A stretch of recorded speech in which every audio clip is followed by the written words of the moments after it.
Okay, we are going to be working number 14 of the exam review, starting with the letter A. A is asking us to find the domain of f, which is the graph that you can see right here, and we are going to be using interval notation. Now, the domain is just all the x values that are included in this graph. So, and since it is interval notation, we're going to start with the lowest x value, working our way up to the highest one. And there will be a break in the graph, as you can see right here. So we will not be including x when x equals 0.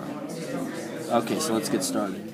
Now, because this circle right here is darkened, that means that it will include that point. So we're going to have to use a bracket. So bracket -4, and the graph goes all the way up to when x equals -1, as you can see right here, and it is also a darkened circle, so we will use another bracket. And because there's a break in the graph, we are going to have to use our union sign to show that this part of the graph, will also be in our answer. So it starts back up again where x equals 1, but this time with an undarkened circle, which means that instead of the bracket we're going to be using a parentheses, because this point is not included exactly, just as close to 1 as possible without actually equaling 1. And from 1 it goes all the way to when x equals 5, and it is a darkened circle, therefore we will have another bracket.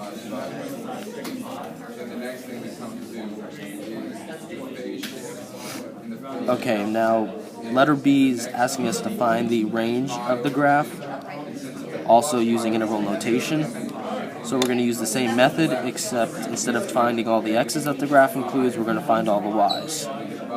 So just by looking at the graph, we can see that it dips down to where y equals -3. So we'll start here. So it's going to be a bracket, because as you can see, the graph actually does go through when y equals -3. And it goes all the way up to when y equals +1. And as you can see here, it is a darkened circle, therefore we will use another bracket.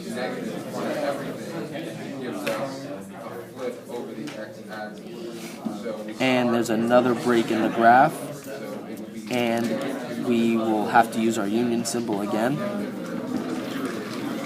And the graph starts up again when y equals 2, but here is it is the undarkened circle, which means that it only equals to as close as 2 as possible without actually equaling 2 exactly. And so we will use our parentheses 2, and the rest of the graph goes all the way up to when y equals 4, and it is another darkened circle, so we will be using another bracket. Okay, now moving on to C. C is asking us to find f of 2. Pretty much what that means is, because the graph is y equals f of x, pretty much what this is saying is, what is the y value when x equals 2? So we look on the graph, here is x equals 2, and now we need to find what the y value is at this point of x. So if we look up here, we can see that y does equal 3. So f of 2 equals 3. Okay, now moving on to letter D, the question is, for what values of x does f of x equal -2? Now, as you can see right here by the name of the graph, y equals f of x. Therefore, you could just plug y into where you see f of x right here. So really what it comes out to is y equals -2. So really the new question that you could be asking yourself is, for what values of x does y equal -2? So now we have to look on the graph, go to where y equals -2, and find what the x-coordinates are of these 2 points. So right here, x is going to equal -2, and right here, x is going to equal -4. So those are going to be your answers for letter D.